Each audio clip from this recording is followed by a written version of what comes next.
ಆಗಲೇ ಹಳೇಪೇಟೆ ಬಸಯ್ಯನವರಿಗೆ ವಿಷಯ ಗೊತ್ತಾಗಿತ್ತು. ಮಡಿವಾಳಪ್ಪ ಶಂಡ್ರ ಮನೆಯೊಳಗೆ ಅದಾರ ಅಂದ್ಗಳನ್ನೇ ವಿಷಯ ಗೊತ್ತಾಗಿತ್ತು. ಲಿಂಗ ದೀಕ್ಷೆ ಮಾಡಿಸ್ತೀನಿ ಅಂತ ಮಾತು ಕೊಟ್ಟಿದ್ರಲ್ಲ, ಅವರಾಗಿ ಕೇಳದಾಗ ಹೇಳಬೇಕು ಅಂತ ತಿಳ್ಕೊಂಡು ಬಸಯ್ಯನವರು ಕಾಯ್ಕೊಂತ ಕುಂತಿದ್ರು. ಆ ಮನೆಯಿಂದ ಮರಳಿ ತಮ್ಮ ಮಠಕ್ಕೆ ಹೋದಗಳೇನೆ ಮಡಿವಾಳಪ್ಪನವರಿಗೆ ಶರಣರು ಹೇಳ್ತಾರೆ, ನೀ ಮುಂದೆ ಹೋಗು, ನಾ ಹಿಂದಿಂದ ಬರ್ತೀನಿ, ನಿನ್ನ ಬಯಕೆ ಬಸಯ್ಯನವ್ರ ಮುಂದೆ ಇಡು ಅಂದು. ಹಳೇಪೇಟೆ ಬಸಯ್ಯನವ್ರ ಮುಂದೆ ಇಡು ಅಂತ ತಿಳ್ಕೊಂಡು ಶರಣರು ಹೇಳಿ ಕಳಿಸ್ತಾರೆ. ಮಡಿವಾಳಪ್ಪ ಬರ್ತಾನೆ ಮಠಕ್ಕ, ಹಳೇಪೇಟೆ ಬಸಯ್ಯನವ್ರ ಮಠಕ್ಕ.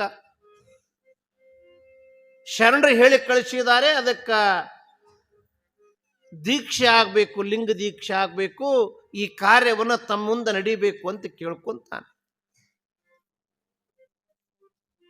ಇಷ್ಟ ಅಂದಗಳೇನೆ ಹಳೇಪೇಟೆ ಬಸಯ್ಯನವರು ಬೈಗಳದೊಳಗೆ ಎಷ್ಟು ನಮೂನಿ ಬೈಗಳದಾವ, ಎಲ್ಲ ಬೈಗಳು ಬಳಸಿ ಮಡಿವಾಳಪ್ಪಗೆ ಸಿ ಅಂತ ದೂರೀಕರಿಸ್ತಾರೆ. ನಿನ್ನಂಥವನಿಗೆ ಅವ್ರ ಬಾಯಲ್ಲೇ ಹೀಗೆ ಅಂತಾರ, ತಂದಿಲ್ಲದ ಮಗ ನಿನ್ನಂಥವನಿಗೆ ದೀಕ್ಷೆ ಮಾಡಿಸಿದ್ರೆ, ಲಿಂಗ ದೀಕ್ಷೆ ಮಾಡಿಸಿದ್ರೆ ಧರ್ಮ ಎಲ್ಲಿಗೆ ಹೋದೀತು?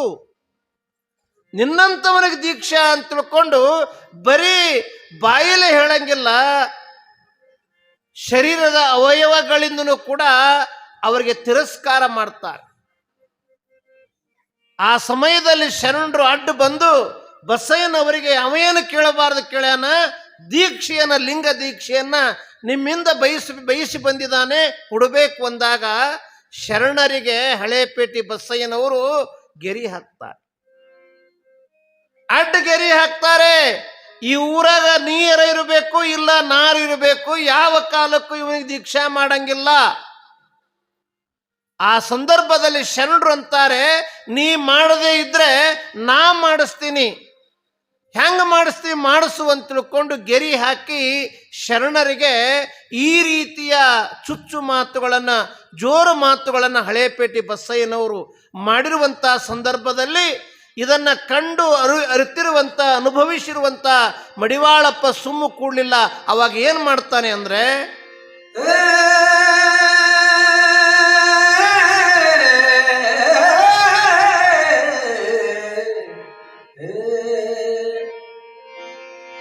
ಮಂಡಲದೊಳಗ ಈ ಮಂದಿ ಮಾಡೋದು ಕಂಡು ಅದಕ್ಕೆ ಬಂದ ಒಬ್ಬ ಎಂತ ದಿನ. ಮಂಡಲದೊಳಗ ಈ ಮಂದಿ ಮಾಡೋದು ಕಂಡು ಅದಕ್ಕೆ ಬಂದ ಒಬ್ಬ ಎಂತ ದಿನ.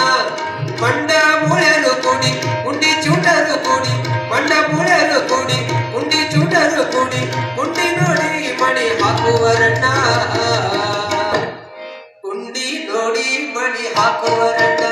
ನಮ್ಮ ಗುಡ್ಡದ ಮಹಂತನ ಗುರುತವನರಿಯರು, ಗುಡ್ಡದ ಮಹಂತನ ಗುರುತವನರಿಯರು, ದೊಡ್ಡ ಸುಳ್ಳೆ ಮಕ್ಕಳಿವರಣ್ಣ, ದೊಡ್ಡ ಸುಳ್ಳೆ ಮಕ್ಕಳಿವರಣ್ಣ. ಈ ಹಾಡಿಗೆ ಕಾರಣೀಕರ್ತನಾಗಿರುವಂಥ ಹಳೇಪೇಟೆ ಬಸಯ್ಯನವರು ನಮ್ಮ ನೋಡಾಕ್ ಸಿಗುವುದಿಲ್ಲ, ಹಾಡಿರುವಂಥ ಮಡಿವಾಳಪ್ಪನವರು ನಮಗೆ ನೋಡಾಕ್ ಸಿಗುವುದಿಲ್ಲ. ಆದರೆ ಮಡಿವಾಳಪ್ಪನವರು ಆ ಸಂದರ್ಭದಲ್ಲಿ ಹಾಡಿರುವಂಥ ಈ ತತ್ವಪದ ಮಾತ್ರ ಇವತ್ತಿನವರೆಗೂ ಜೀವಂತವಾಗಿ ಉಳಿದಿದೆ. ಇದನ್ನ ಕಂಡ ಅರಿತಿರುವಂತಹ ಅರಳಗುಂಡಿಗೆ ಶರಣರು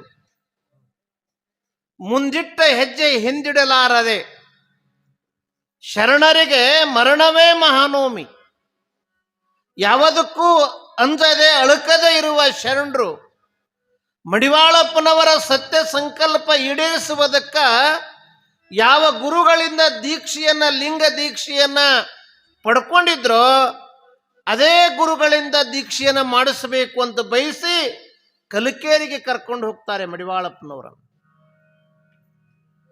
ಲಿಂಗ, ಇಷ್ಟಲಿಂಗ ಎಲ್ಲರೂ ಕಟ್ಟಿಕೊಳ್ಳಬೇಕು. ಲಿಂಗಗಳಲ್ಲೇ ಎರಡು ತರ, ಸ್ಥಾವರ ಲಿಂಗ ಒಂದು, ಇಷ್ಟಲಿಂಗ ಇನ್ನೊಂದು. ಗುರುಗಳು ದೀಕ್ಷೆಯನ್ನ ಮಾಡುವುದರ ಮೂಲಕ ನಮ್ಮ ಅಂಗೈಯಲ್ಲಿ ಏನು ಲಿಂಗ ಕೊಡ್ತಾರೆ ಇದಕ್ಕೆ ಇಷ್ಟಲಿಂಗ ಅಂತ ಕರೀತಾರೆ. ಏನಂತ ಕರೀತಾರೆ? ಇಷ್ಟಲಿಂಗ. ಗುಡಿ ಗುಂಡಾರದೊಳಗಿರುವಂತ ಲಿಂಗ ಅದು ಸ್ಥಾವರ ಲಿಂಗ. ಅದು ಸ್ಥಾವರ ಲಿಂಗ.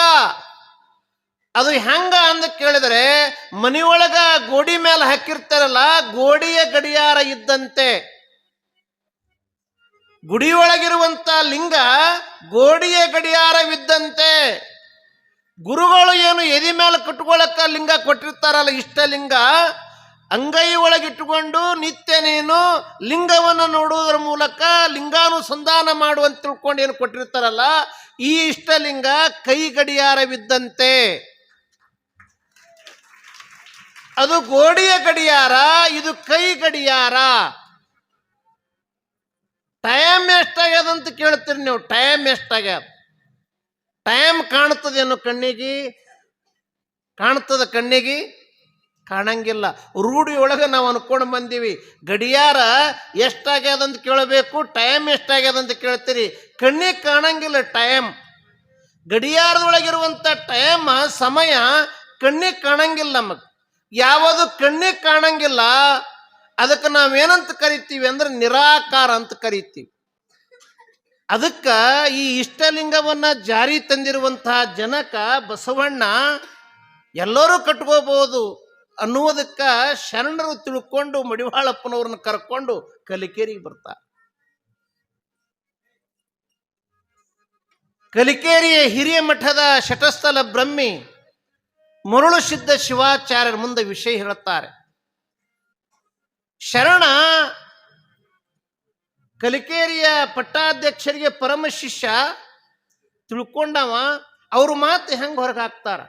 ಏನೂ ಅಲ್ಲಿಲ್ಲ, ಆಯ್ತಪ್ಪ ನೀ ಬಯಸಿ ಕರ್ಕೊಂಡು ಬಂದಿದ್ನಿ ಅಂದಮೇಲೆ ನಿನಗೆ ಹೆಂಗ ಮಾಡೀನಿ ಹಂಗೆ ನಾ ಲಿಂಗ ದೀಕ್ಷೆ ಮಾಡ್ತೀನಿ ಅಂತ ಮಾಡಿಬಿಡ್ತಾರೆ. ಲಿಂಗ ದೀಕ್ಷೆ ಮಾಡಿಬಿಡ್ತಾರೆ. ಇಷ್ಟಲಿಂಗ ಕಟ್ಟಿಬಿಡ್ತಾರೆ. ಹಸ್ತಮಸ್ತಕ ಸಂಯೋಗ ಮಾಡಿ ಅಷ್ಟಾವರಣ ಪಂಚಾಚಾರ ಶಟಸ್ಥಲಗಳನ್ನು ಅಳವಡಿಸಿ ಮೌಸಪಿಂಡ ಹೋಗಿ ಮಂತ್ರಪಿಂಡವನ್ನಾಗಿ ಮಾಡಿ ಅವನಿಗೆ ಮನುಷ್ಯ ಮಾಡಿಬಿಡ್ತಾರೆ. ಕಲಿಕೇರಿಯಿಂದ ಮರಳಿ ಅರಳಗುಂಡಿಗೆ.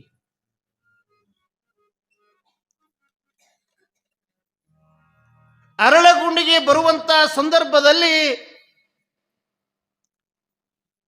ಹಳೇಪೇಟೆ ಬಸಯ್ಯ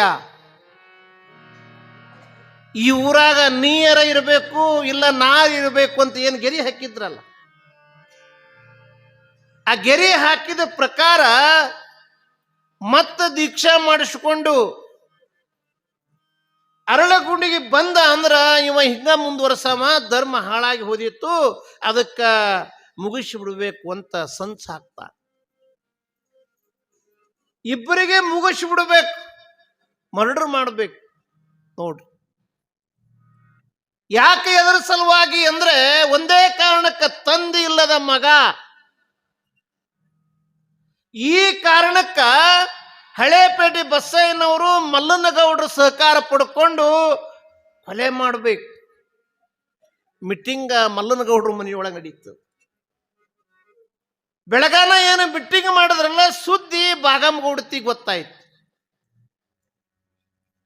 ಜೀವದಾನ, ನನಗೆ ಜೀವದಾನ ಮಾಡಿರುವಂತ ನಮ್ಮಪ್ಪ ಮಡಿವಾಳಪ್ಪಗ ದೀಕ್ಷೆ ಮಾಡಿಸಿರುವಂತ ನಮ್ಮ ಶರಣರಿಗೆ ಮುಗಿಸ್ಬಿಡ್ತಾನೆ, ಕೊಲೆ ಮಾಡ್ತಾನೆ ಎನ್ನುವಂತ ಭಯ ಭೀತಿ ಬಾಗಮಗೌಡತಿ ಗೊತ್ತಾಗಿ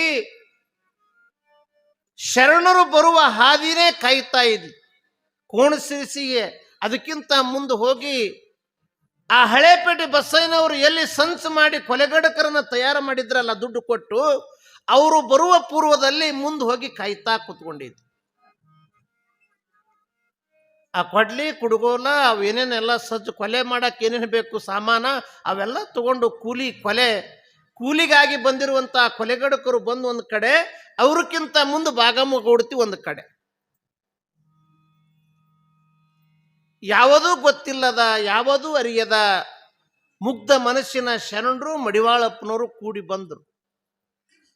ಬಾಗಮಗೌಡತಿ ಹಾದಿ ಒಳಗೆ ನಿಲ್ಲಿಸಿ ಅವ್ರ ಮನೆಗೆ ಏನಾಗ್ಯದ ಸುದ್ದಿ ಹೇಳಿದ್ರು. ಮಡಿವಾಳಪ್ಪಗ ಶರಣರು ಒಂದೇ ಮಾತಂದ್ರು, ದೀಕ್ಷೆ ಮಾಡಿಸುವಾಗ ನಿಮಗೊಂದು ಮಾತು ಹೇಳಿದ್ದೆ, ಮರಣವೇ ಮಾನೋಮಿ, ಕೆಲಸ ಮುಗಿದದ, ಬರೋಬ್ಬರಿ ಆಗ್ಯದ, ನನ್ನ ಸಂಗಟ ನೀ ಬರಬೇಡ. ಕಾಳಜಿ ಕಕ್ಕಲಾತಿ ಅಂತಃಕರಣ ತೋರ್ತಾರೆ ಶರಣರು. ಕೆಲಸ ಮುಗಿದದ, ನಾ ಇರ್ಬೋದು ಹೋಗ್ಬೋದು, ಆ ಭಯ ಭೀತಿ ನನಗಿಲ್ಲ, ನನಗೇನು ಯಾಕಾಗಲಕ್ಕ, ನಾ ಅರಳುಗುಂಡಿಗೆ ಹೋಗ್ತೀನಿ, ನೀ ಜಂಬೇರಾಳಕ್ಕೆ ಹೋಗೋದು. ಜಂಬೇರಾಳದೊಳಗ ರಾಗಪ್ಪ ಗೌಡ್ರು ಆ ಊರೊಳಗ ಜಂಬೂಲಿಂಗೇಶ್ವರ ಗುಡಿ ಅದ, ಆ ಗುಡಿ ಒಳಗೆ ಹೋಗಿರು. ಆ ಊರಿನ ಗೌಡ್ರಿಗೆ ನನ್ನ ಹೆಸರು ಹೇಳು, ಹೊಸುಬ ನೀನು ಗೊತ್ತಿಲ್ಲ ಗೌಡ್ರಿಗೆ, ತಕ್ಕ ವ್ಯವಸ್ಥೆ ನಿನಗೆ ಮಾಡ್ತಾರ, ಅಲ್ಲಿರಪ್ಪ. ಅಲ್ಲಿಂದ ನಿನಗೆ ಸಾಕಾಯಿತು ಅಂದರೆ ಎಲ್ಲಿ ಏರದ ನೀರದ ಊರದ ಅಲ್ಲಿ ನಿನ್ನ ಕಾರ್ಯಕ್ಷೇತ್ರ ಮಾಡ್ಕೊಂತ ಶರಣರು ಮಡಿವಾಳಪ್ಪ ಅವರಿಗೆ ಕಿವಿ ಮಾತು ಹೇಳಿ ಅವರಿಗೆ ಜಂಬೇರಾಳಕ್ಕೆ ಕಳಿಸ್ತಾರೆ.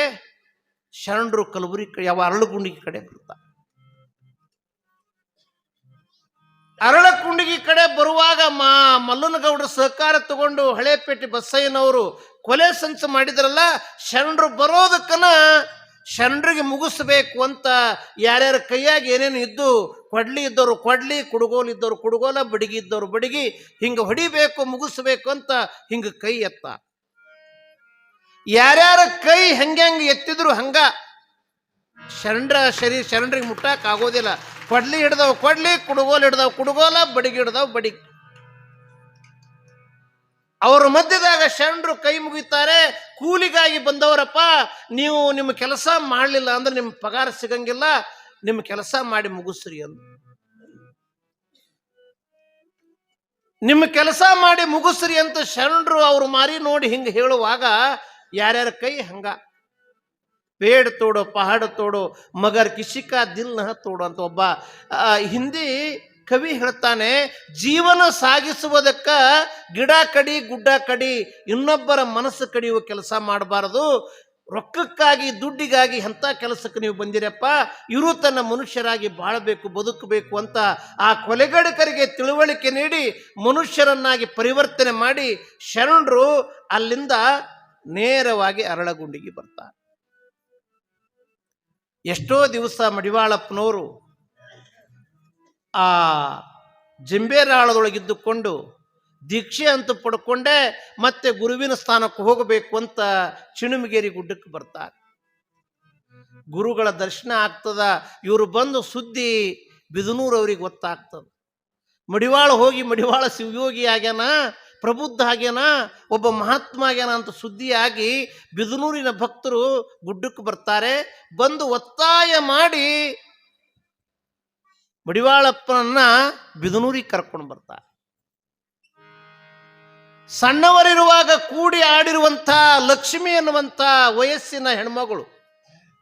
ಅದೇ ಲಗ್ನ ಆಗಿತ್ತು. ಸುರಪುರ ತಾಲೂಕಿನ ದಿಗ್ಗಿ ಸೈದಾಪುರ ಕೊಟ್ಟಿದ್ರು. ಗಂಡನ ಮನೆ ಒಳಗಿದ್ದುಕೊಂಡು ಬರುವ ಪರಂಪರೆಯಂತೆ ತವರು ಮನೆಗೆ ಬಂದಿದ್ಲು. ಮಡಿವಾಳಪ್ಪನವರು ಬರೋದಕ್ಕ ಆ ಲಕ್ಷ್ಮೀಬಾಯಿ ಬಿದನೂರಿಗೆ ತನ್ನ ಊರಿಗೆ ತನ್ನ ತವರು ಮನೆಗೆ ಬಂದಿದ್ಲು. ಕೂಡಿ ಆಡಿದ ನೆನಪು ಮಾಡಿಕೊಂತಾಳೆ ಲಕ್ಷ್ಮಿ.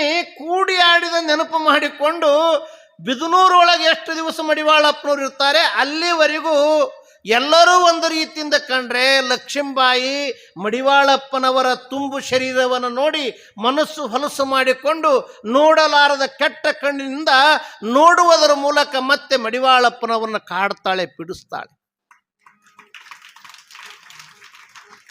ಈ ಸಂದರ್ಭದಲ್ಲಿ ಕಂಡಾಗ ಮಡಿವಾಳಪ್ಪನವರು ಲಕ್ಷ್ಮೀಬಾಯಿಗೆ ತಿಳುವಳಿಕೆಯ ಮಾತು ಕೊಡ್ತಾರೆ. ಹೆಣ್ಣು ಮಗಳಾದವಳು ಹೇಗಿರಬೇಕು, ಹೆಣ್ಣು ಮಗಳಾದವಳು ಹೇಗಿರಬೇಕು, ತವರ ಮನೆಯಿಂದ ಗಂಡನ ಮನೆಗೆ ಹೋಗುವಾಗ ತಾಯಿಯಾದವಳು ಊರ ಅಗಸಿಯ ಬಾಗಿಲಲ್ಲಿ ನಿಲ್ಲಿಸಿ ಅಣ್ಣನಿಂದ ತಮ್ಮನಿಂದ ಪೂಜೆ ಮಾಡಿಸಿ ಗಂಡನ ಮನೆಗೆ ಕೊಟ್ಟು ಕಳಿಸುವಂತ ಸಂದರ್ಭದಲ್ಲಿ ತಾಯಿ ಮಗಳಿಗೆ ಕಿವಿ ಮಾತು ಹೇಳ್ತಾಳೆ. ಆ ಮಾತು ಯಾವ? ನೆರೆಹೊರೆಯರ ಕಂಡು ನಾನು ಹಿರಿಯವಳೆಂದು ಹಿರಿ ಹಿಕ್ಕಿ ಮೆರೆಯಬೇಡ ತಂಗಿ, ಹೆಬ್ಬೆರಳಿನಿಂದ ನೆಲ ಕೆರೆಯುತ್ತ ಅನ್ಯರನ್ನು ನೋಡಬೇಡ ತಂಗಿ, ನಡುನೆತ್ತಿ ರವಿಗೆ ತೋರಿಸುತ್ತ ರಭಸದಲ್ಲಿ ಸಂಚರಿಸಬೇಡ ತಂಗಿ, ದೇವರ ದೀವಿಗೆಯ ಹೂಂಕರಿಸಿ ನಂದಿಸಲಿ ಬೇಡ ತಂಗಿ. ಅತ್ತಿಯ ಸೇವೆ ಅತಿಶಯದಲ್ಲಿ ಮಾಡಿ ನಿತ್ಯ ಮುತ್ತೈದೆ ನೀನಾಗು, ಮಾವನ ಸೇವೆ ಭಾವದಿಂದಲಿ ಮಾಡಿ ದೇವನಾರಿ ನೀನಾಗು. ಪತಿಯ ಸೇವೆ ಭಕ್ತಿಯಿಂದ ಮಾಡಿ ಸತಿ ಸಾವಿತ್ರಿಯಾಗಿ ಬಾಳಮ್ಮ ಮಗಳೇ. ಇಂಥ ಮುತ್ತಿನಂಥ ಮಾತುಗಳನ್ನ ಮಡಿವಾಳಪ್ಪ ಲಕ್ಷ್ಮೀಬಾಯಿಗೆ ನೆನಪಿಸುವುದರ ಮೂಲಕ ಅತ್ತಿಮಾವರ ಸೇವೆ ಮಾಡುವುದರ ಜೊತೆಗೆ ಗಂಡನನ್ನ ದೇವರಂತ ತಿಳಿದು ಗಂಡನ ಮನೆಯೊಳಗಿರುವಂತಹ ಲಕ್ಷ್ಮೀಬಾಯಿ ತವರು ಮನೆಗೆ ಬಂದು ನಿನ್ನ ಚಂಚಲವಾದ ಮನಸ್ಸನ್ನ ಹೊಲಸು ಮಾಡಿಕೊಂಡು ಈ ಥರ ಯಾಕೆ ನೋಡ್ಕೊಳಕತ್ತೀವಿ ಅನ್ನುವಂಥ ತಿಳುವಳಿಕೆಯ ಮಾತನ್ನ ಮಡಿವಾಳಪ್ಪನವರು ಪರಿಪರಿಯಾಗಿ ಹೇಳಿದರೂ ಕೂಡ ಕೇಳಲಾರದ ಲಕ್ಷ್ಮೀಬಾಯಿ ಮಡಿವಾಳಪ್ಪನವರ ಸಮೀಪ ಬಂದು ಅವ್ರು ಹುಟ್ಟಿರುವಂಥ ಹುಡುಗಿಯನ್ನ ವಸ್ತ್ರವನ್ನು ಮುಟ್ಟಾಕ್ ಬರ್ತಾಳೆ. ಅವಾಗ ಮಡಿವಾಳಪ್ಪ ಈ ರೀತಿಯಾಗಿ ಹೇಳ್ತಾಳೆ, ಅತ್ತಿಯ ಮನೆಗೆ ಹೋಗುವಲ್ಲಿ ಊರಾಗ ಮತ್ಯಾವನಿಟ್ಟಿದೆ ನೀ ಇಲ್ಲೇ, ಮತ್ಯಾವನಿಟ್ಟಿದೆ ನೀ ಚಿತ್ತಿಟ್ಟು ಮೈದುನ ಕರಿಯಾಕ ಬಂದರ, ಚಿತ್ತಿಟ್ಟು ಮೈದುನ ಕರಿಯಾಕ ಬಂದರ, ಎತ್ತಿನವನ ತೆಗೆದು ಮಲಗಿದೆ ಮೈಮಾನೆ. ಈ ಪ್ರಸಂಗದಿಂದ ಮಡಿವಾಳಪ್ಪನವರು ಒಂದು ಪದವನ್ನು ತತ್ವ ಪದವನ್ನು ಬರೀತಾರೆ. ಯಾವಾಗ ಲಕ್ಷ್ಮೀಬಾಯಿ ಮಡಿವಾಳಪ್ಪನವರು ಹೊದ್ದಿರುವಂತಹ ವಸ್ತ್ರವನ್ನು ಅರಿವಿಯನ್ನು ಮುಟ್ತಾಳೆ, ಆ ಕ್ಷಣವೇ ಆ ವಸ್ತ್ರವನ್ನು ಅರಿವಿಯನ್ನು ತಮ್ಮ ಶರೀರದಿಂದ ಹೊರ ತೆಗೆದು ಒಗೆದು ಬಿಡ್ತಾರೆ. ಅವತ್ತಿನಿಂದ ಮೈಮ್ಯಾಲ ವಸ್ತ್ರನ ಅರಿವಿನೇ ಹಾಕೋದಿಲ್ಲ. ಅವರು ಶರೀರಕ್ಕೆ ಒಂದು ಮರಿಯಾಗೋದಕ್ಕೆ ಎಷ್ಟು ಬೇಕು ಅಷ್ಟು ಪಂಜಿಯನ್ನು ಉಟ್ಟು ಜೀವನ ಕಳೀತಾರೆ. ಆ ಪ್ರಸಂಗದಿಂದ ಬಿದನೂರಿಂದ ಮರಳಿ ಎಲ್ಲಿಗೆ ಬರ್ತಾರೆ ಅಂದರೆ ಗುಡ್ಡಕ್ಕೆ ಬರ್ತಾರೆ. ಬಂದ ಮೇಲೆ ಏನಾಗ್ತದೆ ಅನ್ನುವಂಥ ವಿಷಯ ನಾಳೆ ಇವತ್ತು ಇಲ್ಲಿಗೆ ಮುಕ್ತಾಯ.